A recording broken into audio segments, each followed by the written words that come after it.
process. My daughter got to sing for 20 seconds, and then she was told, okay, thank you, and goodbye. And that was it. Literally, she sang for 20 seconds, she was recorded, and they said, we will contact you if we're interested in more. And then in one case, we just left the room. In another case, we were actually escorted by security guards to the outside door, and they made very certain that we did not ever take a step back closer into the building. They wanted to make sure that everybody left. I suspect because they have a lot of trouble with people who are angry and become violent after they've been told no. So they escort everyone out immediately. There's no going back. You cannot wait for other friends.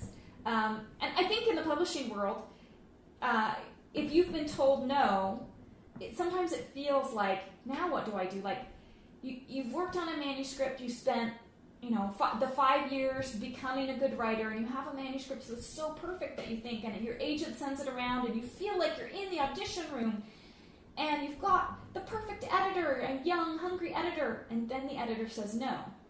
It can be devastating. You're escorted out of the room, and you just have to go home. You fly on that stupid airplane back to your house, and everybody's like, how did it go? And everybody's excited for you. And you're like, nothing happened. It's terrible. My life is over.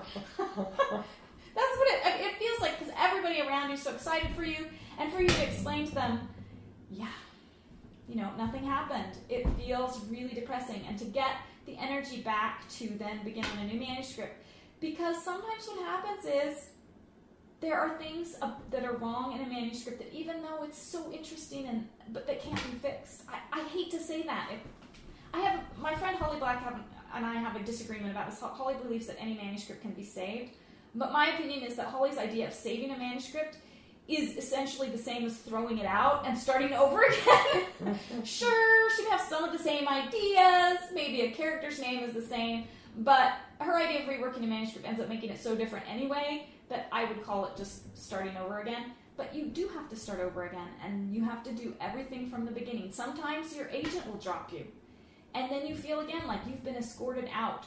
Sometimes an editor will leave the business that you've worked with for a while, or who seemed, to really be a champion of yours, and you feel like you're right back at rock bottom, starting again, and you've got to, look at the auditions again. And sometimes you do ask yourself, is this really what I want to spend the rest of my life doing?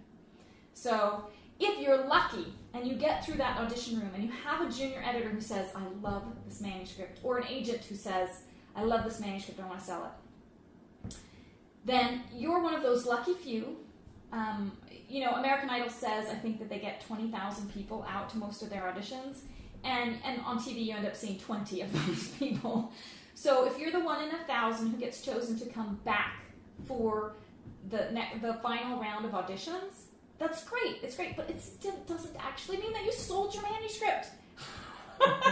Because I know this will be sad information to many beginning writers. An editor cannot buy your manuscript just because your editor loves it. It used to be true. It is no longer true. Publishing houses are owned by gigantic conglomerate corporations, and they have to get, an editor is only one arm, one part of the organization. An editor has to get every editor in the organization to agree that they want to buy this book. That means the editor has to somehow get these other editors to read your manuscript.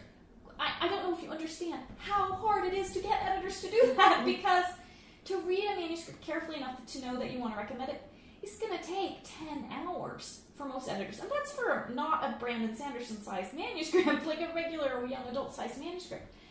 And to get multiple colleagues to be able to read your manuscript and agree with you that it's perfect is so hard. So an editor could love your manuscript and still get stopped by other editors saying, I don't love it. Not it's bad, but just I don't love it. That's all. If the editor does say, come back for your second round of auditions, and I'm going to get all of these editors to love your manuscript, there's still another hurdle after that, which is getting marketing on board.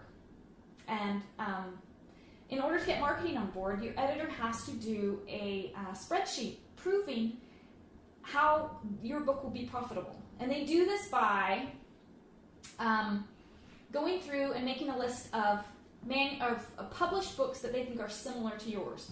And not in the way that you want. Like, of course, everybody wants to be like, my book is the next Harry Potter, and so you should look at Harry Potter's sales numbers. No editor will use Harry Potter because, first of all, that's unrealistic. Second of all, it will make other people mad. So you don't use Harry Potter, but you try to find something else that's reasonable. You don't want to make it sound like, you're being irrational. So they'll find a set of other books that have sold moderately well, and they'll say, this book sold 20,000 copies, and so we think we can afford to give the author this advance. And then in addition to that, they have to say, we think the book cover will cost this much money to pay for the illustrator.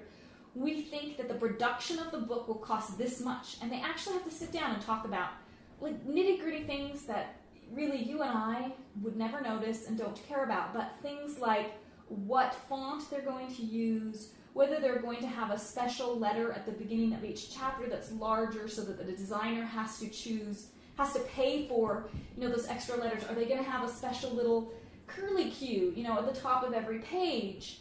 What kind of paper are they going to use? What weight is it going to be? How is your book going to be bound? Is it going to be paper or soft bound?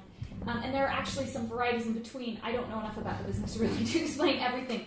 But they have to sit down and explain in great detail what every single one of your, what each book will cost, what they think the initial print run should be, and then submit this to the president of the company and a committee that will get together, and marketing then has to sign off and say, yes, we believe this book is marketable. Marketing is the group of people who not only do things like make posters and write up ads to be published. They also do the very important work of going into bookstores and talking the Barnes & Noble rep, who is vastly important. I think you have no idea how important Barnes & Noble is. If your book does not get into Barnes & Noble, good luck to you. It will sell less than 5,000 copies, which for some people you can survive on that, but a publisher's not going to be happy with that as a choice. You need to get into Barnes & Noble. And so they have got to talk that Barnes & Noble rep into getting your book into the stores, at least in some quantity. Maybe they don't want to commit to buying 10,000 copies, but if they can commit to 100 copies even, it's better than nothing. So those marketing people are so invaluable. They've got to be behind your book. If they are not behind your book, they're not going to work very hard for you. Your book isn't going to be one of the ones they bring up when they talk to the Barnes & Noble marketing rep, or they'll just mention it in passing and they won't try to push it hard. So you're kind of hosed. You want to get everybody in that big committee. So when your editor says, I'm taking your book to committee, that's what the editor means. It means she's got to convince, or he, mostly she, has got to convince all of the other editors, yes, this is the book we want to do. And then she has to convince the publisher that there's a viable plan that this book is going to be profitable, including your advance as a writer. And they're going to base the amount of money they give you as a writer on, whether the editor's marketing plan makes sense. And then marketing has to also think, now, see, the marketing people don't care how well your book is written. They could care less about that. They only care about whether people are going to pick it up. That's the main thing that marketing wants them to do. Once a person has picked up your book, the likelihood they buy it is so high, compared to when they don't pick up your book. So back cover copy is really important. Other things that you have no control over that marketing has control over, like in-store displays, magazine ads, stuff like that. Really great to have marketing on your side. So you've got to have that whole package. Then finally, so if we're going back to like the X Factor or American Idol auditions, if you are one of those lucky 1 out of 1,000 who gets called back to the final auditions, you go in front of the judges, the final judges, and they say yes or no, then you get to be on the show.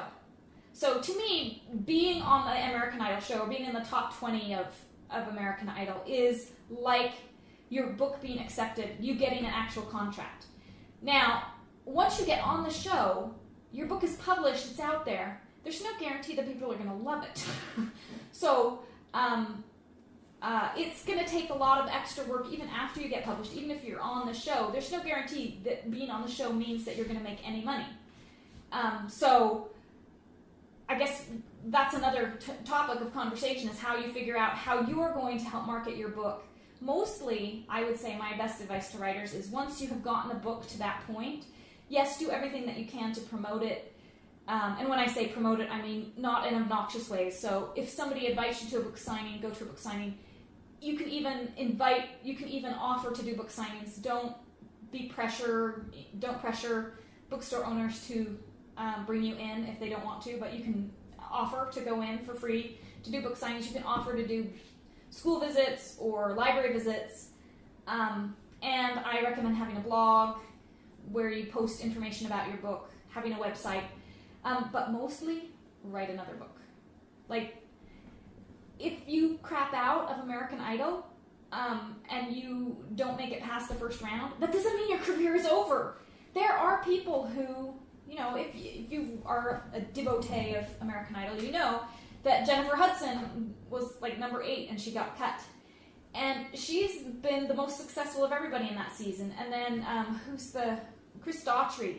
Yeah, Daughtry, yeah. Daughtry was number 3, I think, and then he got cut. He didn't win the year he was in, but he's obviously the most successful, except for Carrie Underwood, person who's ever come out of American Idol. Clarkson.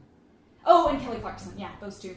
So, just because your book doesn't do well on that first, hoop after you have been published does not mean that your career is over. Work on another book. Sometimes it's just the beginning of getting exposure, and your book may not take off.